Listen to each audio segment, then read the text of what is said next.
കഴിഞ്ഞ ലോക്സഭാ തിരഞ്ഞെടുപ്പിന് മുമ്പും ശശി തരൂർ പിണറായി വിജയൻ്റെ വ്യവസായ നയത്തെക്കുറിച്ച് പറഞ്ഞിട്ടുണ്ട്, പുകഴ്ത്തി പറഞ്ഞിട്ടുണ്ട്. ആ ശശി തരൂർ പിന്നെ തിരുവനന്തപുരത്ത് LDFനെതിരെയാണ് മത്സരിച്ച് ജയിച്ചത്. ആ ശശി തരൂരിനെ തോൽപ്പിക്കാനാണ് ഇവർ ശ്രമിച്ചത്. അപ്പോൾ ഇവർക്ക് ഏതെങ്കിലും കാലഘട്ടത്തിൽ, പ്രത്യേകിച്ച് ഇപ്പോൾ CPM പ്രതിസന്ധിയിലായിരിക്കുന്ന കാലഘട്ടത്തിൽ, അവർക്ക് ശശി തരൂരിൻ്റെ ഒരു അഭിപ്രായം അവർക്ക് ആയുധമാകുന്നു. ഇതിനെയാണ് കോൺഗ്രസ് എതിർക്കുന്നത്. അല്ലാണ്ട് ശശി തരൂർ വ്യക്തിപരമായിട്ട് അഭിപ്രായം പറയുന്നതിനെ കണ്ണടച്ച് എതിർക്കുകയല്ല. ശശി തരൂരിന് അഭിപ്രായം പറയാം. ശശി തരൂർ ഇന്നിപ്പോൾ അദ്ദേഹം ആശാ വർക്കർമാരെക്കുറിച്ച് ഇന്ന് അദ്ദേഹം പറഞ്ഞിട്ടുണ്ട്.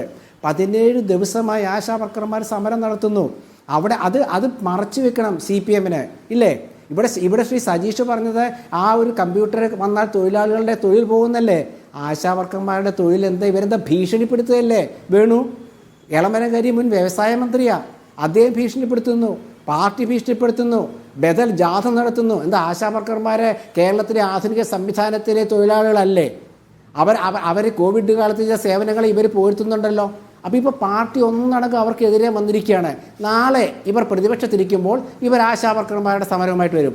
ഇങ്ങനെയുള്ള അവസരവാദപരമായ സമീപനം എടുക്കുന്ന ഒരു പാർട്ടിയെക്കുറിച്ച് ഒരു കോൺഗ്രസ് വർക്കിംഗ് കമ്മിറ്റി അംഗം പുകഴ്ത്തിയതാണ് പ്രശ്നമായത്. അത് ശശി തരൂർ പ്രതിസന്ധിയൊന്നും കോൺഗ്രസിന് ഉണ്ടാക്കിയിട്ടില്ല, പക്ഷേ അസ്വസ്ഥത ഉണ്ടാക്കി. ഈ അസ്വസ്ഥത അദ്ദേഹം തന്നെ മാറ്റിയെടുക്കുന്ന തലത്തിലേക്ക് അദ്ദേഹം ഇപ്പോൾ വരുന്നുണ്ടെന്നാണ് എനിക്ക് പറയാൻ കഴിയുന്നത്. കാരണം അല്ലെങ്കിൽ KPCC പ്രസിഡന്റ് വളരെ ഭംഗിയായിട്ട് കേരളത്തിലെ കോൺഗ്രസിനെ നയിക്കുന്നു എന്ന് അദ്ദേഹം പറയേണ്ട കാര്യമില്ല. ഉപതെരഞ്ഞെടുപ്പുകളിൽ ജയിക്കുന്നു ഈ പ്രസിഡന്റിൻ്റെ കീഴിൽ എന്ന് അദ്ദേഹം പറയേണ്ട കാര്യമില്ല. അടുത്ത തിരഞ്ഞെടുപ്പിൽ ഞാൻ UDFന് വേണ്ടി പ്രവർത്തിക്കും, എൻ്റെ ആവശ്യമുണ്ടെങ്കിൽ എന്നെ അവർ ഉപയോഗപ്പെടുത്തുകയാണെങ്കിൽ ഞാൻ സജീവമായി രംഗത്തിറങ്ങും എന്ന് പറയേണ്ട കാര്യമില്ല. പക്ഷേ അപ്പോഴും ഞാൻ ഇതിൻ്റെ ചർച്ചയുടെ തുടക്കത്തിൽ പറഞ്ഞ കാര്യമുണ്ട്. ഉന്നത സ്ഥാനത്തിരിക്കുന്ന ഒരാൾ ആ പാർട്ടിയുടെ പൊതുസമീപനത്തിനെതിരെ പ്രസംഗിക്കുമ്പോൾ ഉണ്ടാകുന്ന അസ്വസ്ഥത ഏതു പാർട്ടിയിലും സംഭവിക്കും. അത് CPMൽ G സുധാകരൻ പറയുമ്പോൾ ഇവരെ മിണ്ടാതിരിക്കുകയാണ്.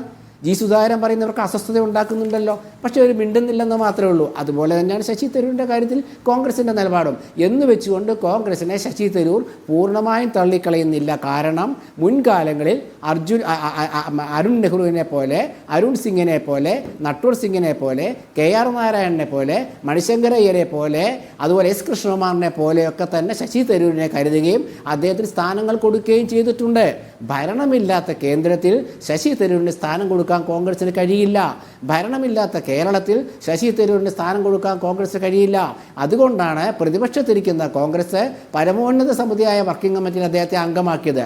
ആ വർക്കിംഗ് കമ്മിറ്റി അംഗം ആ വർക്കിംഗ് കമ്മിറ്റിയുടെ തീരുമാനത്തിന് ഒപ്പം നിൽക്കണമെന്ന് മാത്രമേ കോൺഗ്രസ് പറയുന്നുള്ളൂ. കേരളത്തിലെ ഗവൺമെൻറ്റിൻ്റെ നല്ല കാര്യത്തെ VD സതീശൻ പുകഴ്ത്തുക മാത്രമല്ലല്ലോ, ആ നിക്ഷേപ സംഗമത്തിലെ മുഖ്യമന്ത്രിക്കൊപ്പം അദ്ദേഹം പോയില്ലേ? INTUC പ്രസിഡന്റ് ചന്ദ്രശേഖരനൊപ്പം പോയില്ലേ?